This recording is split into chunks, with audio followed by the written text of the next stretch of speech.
Lalan Jesosy Kristy tomponay ianao.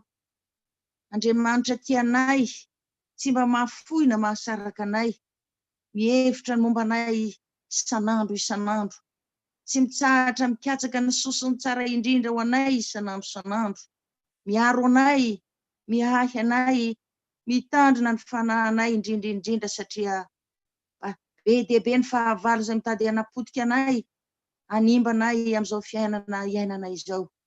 Misaotra indrindra Jesosy malala, mbola miaro anay ihany koa ianao nandritry ny alina aliko ny fahafatesana no lalovana iny. Misaotra Jesosy miaro anay tamin'ny herinyaizina, tamin'ny aretina, tamin'ny fahafatesana tampoka, ary ankehitriny izay dia velona trapamonjena, velona tratrinatratra indray izao maraina vaovao izao. Feno hery, feno tanjaka, feno fahasalamana, mbola afaka indray iaona aminao mbola afaka indray ifampiresaka aminao, hiatrika indray izao fotoam-bavaka masina izao. Faly ihany koa izay Tompo miarahaba anao, mideranao, mankalaza sy manome voninahitra ambony indrindra ho anao satria Andriamanitra mendrika an'izany rehetrarehetra izany ianao. Andriamanitra tianay sady tsy mahafoy anay ianao. Andriamanitra mahery sady mahagaga ianao. Ianao ilay mpanjakanay, ianao no tomponay, ianao no ankofanay ary andolianay isanandro. Misaotra Jesosy Makasitraka indrindra koa Jesosy malala amin'ny fitiavanao sy ny famindramponao.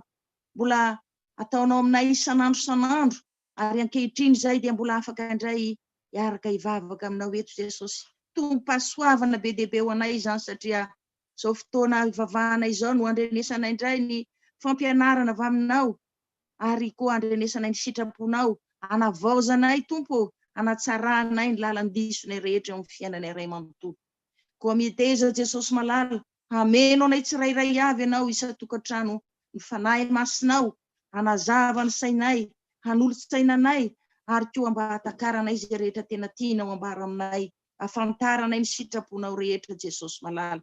Izay rehetra tsy avy aminao kosa re Jesosy kanefa mitady hanelingelina sy hanapotika izao fotoana masina izao, dia didinay sady amin'ny anaranao Jesosy Kristy velona avy any Nazareta, tsy hanakery, tsy hanapahefana Jesosy fa dory, poteo, levony any amin'ny farihy mirehetra afo, aza vela hanana anjara amin'izao fotoana masina izao.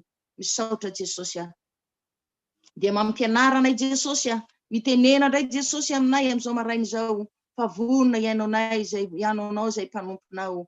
Misaotra Tompo malalo, amin'ny anaranao Jesosy Kristy velona avy any Nazareta no angatahanay sy hanovanay izao vavaka izao. Amen. Dia mbola faly miarabantsika mpianakavy ny finoana indray ry havana amin'ny anaran'i Jesosy Kristy velona avy any Nazareta, ary koa faly manona ho antsika tsirairay avy ny fahasoavana mba ampiadanana avy amin'Andriamanitra ray sy Jesosy Kristy tompontsika, ary koa ny fampiraisana avy amin'ny fanahy masina. Amen. Ny teny fampahirezana angalantsika vatsim-panahy androany maraina ry havana dia izay hitantsika ao amin'ny Deutéronomie toko 30 ny andininy 9 sy ny 10. Deutéronomie toko 30 ny andininy 9 sy ny 10. Iarahantsika mamaky amin'ny anaran'i Jesosy Kristy tompony teny. Dia iaino ny feon'i Jehova indray ianao ka hanaraka ny didiny rehetra izay andidiko anao. Ary nataon'i Jehova amin'Andriamanitra ho manana ambiampy ianao amin'izay asoanao dia amin'ny asan'ny tananao sy ny ateraky ny kibonao sy ny ateraky ny biby fiomponao ary ny vokatry ny taninao. Fa ho faly aminao indray Jehova ka asoanao arak'izay nahafaliany tamin'ny razanao. Amen. Izany teny izany indray no angalantsika vatsim-panahy ry havana, ampahery antsika androany tontolo ny andro. Fantatsika tsara tokoa ry havana fa tena zavatra mahatahotra tokoa izany hoe, ary tena mety hitondra loza ho antsika tokoa, ho antsika sy ny taranaka fara-mandimbidimbitsika, izany hoe hanaonao foana izany eo amin'ny fiainana, hanao zavatra tsy mifanaraka amin'ny sitrapon'Andriamanitra izany, ka tonga fahatezerana ho azy, hitondra lahelo ho azy ihany koa, ary dia samimino isika fa raha izany no miseho dia hiafara amin'ny tsy fanasoavan'Andriamanitra antsika izany, ary ho atsika sy ny taranaka fara-mandimbontsika ihany koa. Zany rehetrarehetra zany anefa ry havana dia azontsika soroana tsara tokoa. Tsy misy vola mikarena lanontsika amin'izany, tsy misy herina tanjaka olanintsika amin'izany, fa zao fotsiny mila fitiavana, finiavana avy amintsika, mila etaeta ao anatintsika hoe hanao zay rehetra mahafaly an'Andriamanitra, hanao zay rehetra mifanaraka mankatoa ny sitrapon'Andriamanitra rehetra. Inona moa zany ry havana izany hoe zavatra mahafaly an'Andriamanitra izany raha ny fiheverantsika? Ireo zavatra mahafaly an'Andriamanitra dia izao ny voalohany, tokony handeha amin'ny hitsim-po eo anatrehan'Andriamanitra isika. Ny fandehanantsika amin'ny hitsim-po zany dia zavatra tena mahafaly an'Andriamanitra tokoa. Mba fantatsika moa ry havana zany hoe nahazahoany Abrahama fitahiana fahasoavana be dia be tamin'Andriamanitra dia nandehanany tamin'ny hitsim-po teo anatrehan'Andriamanitra. Ary Davida koa, izy dia tena niteny mihitsy hoe Andriamanitra fantatro fa ianao no mahafantatra ny fo, ary mankasitraka izay mahitsy hoy Davida. Dia nankatoavan'Andriamanitra tokoa zany, dia ary ny fankatoavan'ny Davida an'Andriamanitra tokoa dia nitahiny azy, nanasoavany azy hatrany hatrany. Davida koa ry havana dia tena nandeha teo anatrehan'Andriamanitra tsy nanatsiny, ary dia niteny mihitsy ary izy hoe mihitsi-poko izy no nahazo toko nanao fanatitra be dia be ho an'Andriamanitra. Tena marina tokoa ry havana fa Andriamanitra tsy mba liana mijery ny ety ivelany, fa tena mijery kosa ny ao anatin'ny fotsika ao. Ka raha mivavaka sy midera an'Andriamanitra isika, raha mibebaka sy mifona amin'Andriamanitra isika, raha manao ny asan'Andriamanitra rehetra isika, dia tokony ataontsika amin'ny fotsika tanteraka izany mba hitondra fifaliana ho an'Andriamanitra. Tsarovy tsara ry havana fa tena fahavetavetana eo mason'Andriamanitra tokoa izany hoe meloka am-po izany, ary fankasitrahana tanteraka kosa ho an'izay rehetra mandeha tsy misy tsiny, ho an'izay rehetra mandeha amin'ny fahitsiana ihany koa. Koa samy mitandrina tsara isika, sao re manao ny asan'Andriamanitra ihany, sao manoana ny asan'Andriamanitra ihany, sao manao asa fiantrana ho an'ireo izay olona mitady izany eo manodidina antsika, kanefa dia tsy mba ataontsika amin'ny fo madio izany, fa nataontsika amin'ny fisehosehoana fotsiny, nataontsika amin'ny firerehana fotsiny mba ho hitany manodidina antsika. Aoka re izay ataon'ny tanantsika ankavanana, fa tsy ho fantatry ny tanantsika ankavia akory, fa aoka izay zavatra tena ataontsika, fa ataontsika amin'ny fo madio, ataontsika ihany koa amin'ny fahitsi-po tanteraka. Tsarovy ry havana fa raha izany no ataontsika dia tena ho faly tanteraka amintsika Andriamanitra. Koa na inona no ataontsika amin'ny fo madio ry havana, na eo amin'ny ankonantsika izany, na ho an'ny ray aman-drenitsika izany, na amin'ny fianakaviantsika izany, na eo amin'ny fanatanterantsika ny asa-piangonana izany dia tadidio ry havana fa raha manao izany amin'ny fo madio isika dia tsy maintsy misy fahasoavana be dia be, tsy takatry ny saina omanin'Andriamanitra ao antsika ao ambadika izany rehetra izany. Ny zavatra faharoa ihany koa tena mahafaly an'Andriamanitra ry havana dia izao, ny fanatrehantsika, ny fiainantsika ao anatin'ny fahatahorana an'Andriamanitra. Tena tian'Andriamanitra, mahafaly an'Andriamanitra tokoa zany hoe miaina ao anatin'ny fahatahorana azy izany isika. Ka na isika raim-pianakaviana, na isika renim-pianakaviana, na isika zanaka rehetrarehetra dia tokony samy miaina ao anatin'ny fahatahorana an'Andriamanitra avokoa. Ao amin'ny Salamo 7:100 ny 1:120 dia hoy ny tenin'Andriamanitra hoe Jehova mankasitraka izay matahotra azy, dia izay manantena ny famindram-pony. Izany hoe raha misy fiainana tiantsika ankasitrahan'Andriamanitra dia tsy maintsy isika miaina ao anatin'ny tahotra azy indrindra isan'andro. Ary izany tahotra an'Andriamanitra izany ry havana dia tokony hita eo amin'ny fiainantsika iray manontolo. Ka raha ohatra isika maha olombelonantsika misy zavatra tena tiantsika atao tokoa, misy toerana tena tiantsika alekoa, misy zavatra tena tiantsika andaniana ny volantsika, andaniana ny fotoanantsika, andanitsika ny herim-pontsika, izany rehetrarehetra izany tsarovy ry havana fa tsy hoe ankasitrahan'Andriamanitra avokoa.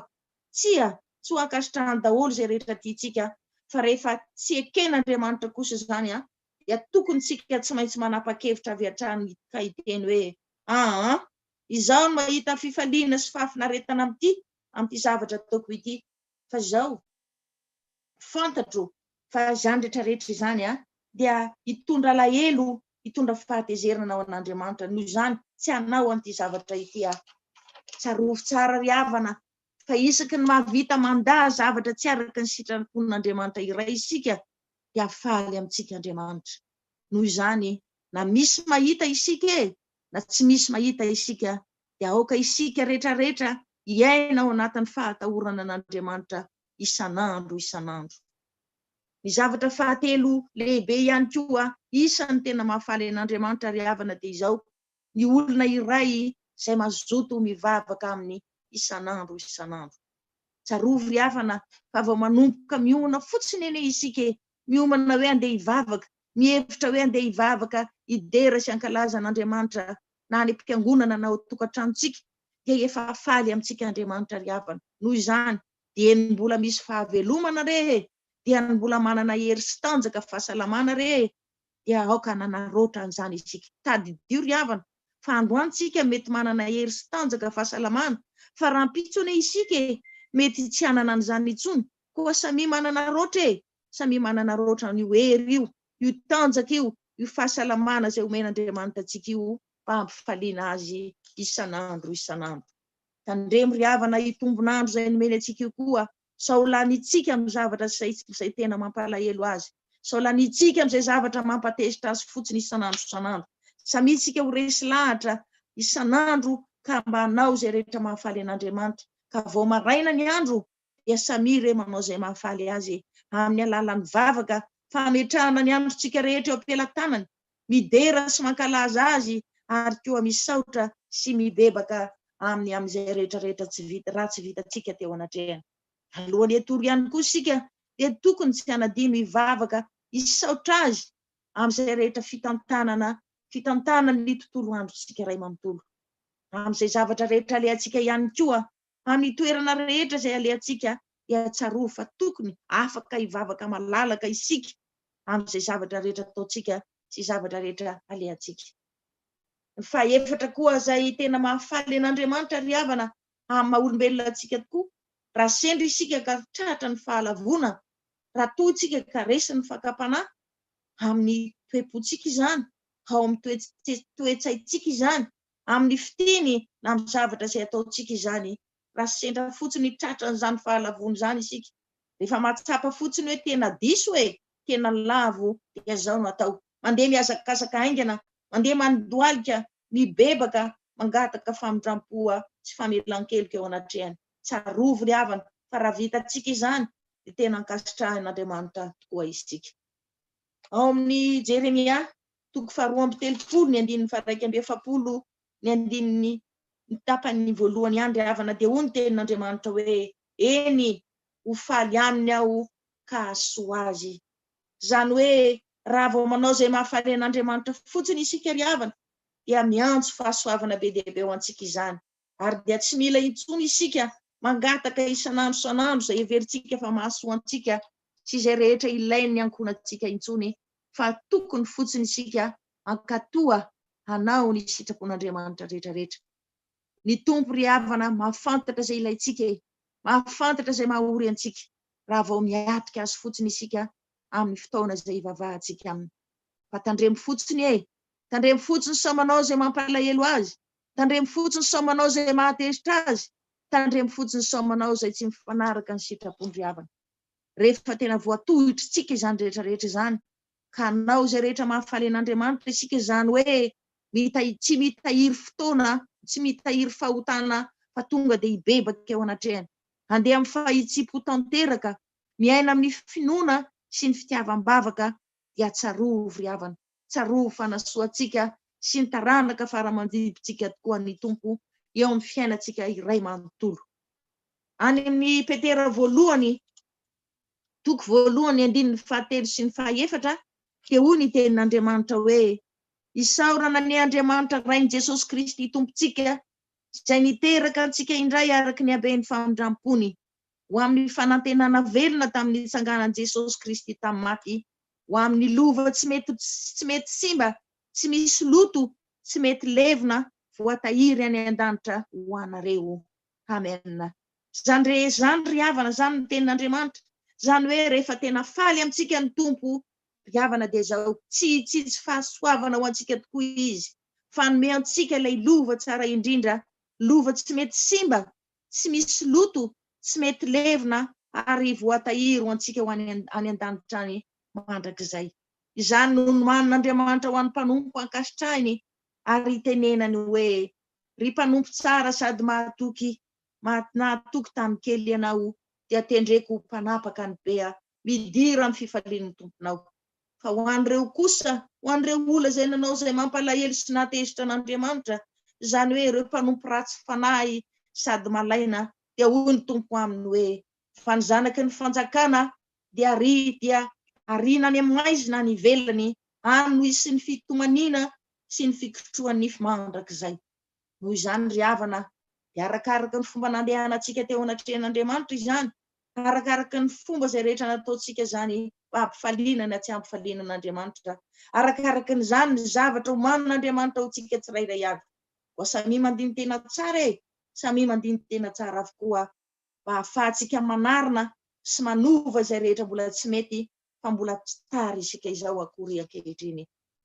Ho an'Andriamanitra ny voninahitra, ho antsika kosa ny fitahiana sy ny fahasoavana. Amen. Mbola hiondrika hivavaka isika ry havana. Mankasitraka sy mankatelina indrindra anao zay ry Jesosy Kristy tomponay sy mpanjakanay, satria fitahiana, fahasoavana mananamby ampy tokoa no mampanantenanao anay, olona rehetra rehetra rehefa tena manao izay mahafaly anao izahay. Mbola nomenao toky sy fanantenana ihany koa izahay, fa ho soavinao avokoa ny fiainanay rehetra, eny hatramin'ny ateraky ny biby fiomponay azy. Misaotra Jesosy fa tena mahatsiaro faly ane izahay mandray an'izany rehetra rehetra izany, satria tsara antoka ny fiainanay, kanefa zavatra tena mahamenatra anay ary mampangahiahy anay ankehitriny dia tsapanay Jesosy, fa ireo zavatra rehetra rehetra mba nitakinao aminay ireo ane mba hitondra fifaliana ho anao dia tsy nisy tanterakay Jesosy, fa izay rehetra nafinaritra anay ihany no nikikiranay atao, kanefa fantatra itsotro izao fa hitondra lahelo, hitondra fahatezerana ho anao izany. Raha misy aza ireo asa fanompo nataonay hampandrosoana ny ambaintainao, dia tsy mba nisy nataonay tamin'ny fo madio izany Jesosy, fa nataonay tamin'ny firerehana, tamin'ny fisesehoana eo amin'ny manodidina anay fotsiny. Be dehibe Jesosy ny sitraponao tsy vitanay, mbola be dehibe ireo zavatra mahafaly anay foana no tanterahanay, mbola izay rehetra heverinay fa mahasoa anay sy ny ankonanay hatrany no nibahana teo amin'ny fiainanay ka nataonay. Koa mangataka ny famindramponay zay Jesosy malalo, mangataka ilay fitiavanao tsy mety ritra zay Jesosy malalo, mamela ny fahadisoanay, mandefera amin'ny fahadalanay, ary dia meteza Jesosy hamono ny fahotanay rehetra, mba handraisanay ampinoana indray ireo fahasoavana avy aminao, mba handraisanay koa zay rehetra efa nomaninao an'ny olona zay ankasitrahinao. Dia mba ho fenoany fanahy masinao koa zay Jesosy malalo, mba hanolotsaina sy hampianatra anay amin'ny lalana tokony hizoranay isanandro isanandro, indrindra rehefa tena tratran'ny fotoana fahalavona izahay, rehefa tady ho resy ny fankampanahy iny izay ka tsy anao afa-tsy izay rehetra mahafaly anay ihany. Atao fitsaronay mandrakarivana Jesosy malalo, fa ny alahelinao, ny fahatezeranao aminay dia loza mitatao eo ambony lohanay, hanapodika handrava ny fiainanay iray manontolo. Mba meteza Jesosy, meteza reto tompo malalo hiasa mahery eo amin'ny fiainanay zanakao rehetra, ampitombo isanandro isanandro tompo ny fitiavanay anao, ampitombo isanandro isanandro ny fankatoavanay anao, ampitombo isanandro isanandro ihany koa ny etaeta ao anatinay, hatanteranay ny sitraponao rehetra, ary koa andavanay ny filan'ny nofo rehetra izay tsy manao afa-tsy mitondra alahelo sy fahatezerana ho anao. Raha tanteraka izany Jesosy dia mino tokoa izay fa ho faly aminay ianao, ary hiteny aminay indray ianao androany hoe satria fantatrareo fa ny tompo no andraisanareo ny lova ho valiny, fa manompo an'i Kristy tompo ianareo. Amen. Raiso ny tsodrany masina avy amin'Andriamanitra raitsika, ho aminareo ny fiadanana ary ny fitiavana mba amin'ny finoana avy amin'Andriamanitra ray sy Jesosy Kristy tompo, ny fahasoavana ny ho aminareo izay rehetra tiany Jesosy Kristy tompontsika amin'ny fitiavana tsy mety levina. Ho tanteraka tokoa an'izany amin'ny anaran'ny Ray, amin'ny anaran'ny Zanaka ary amin'ny anaran'ny Fanahy Masina, ho angatahnay sy hanatanteranay izany vavaka izany.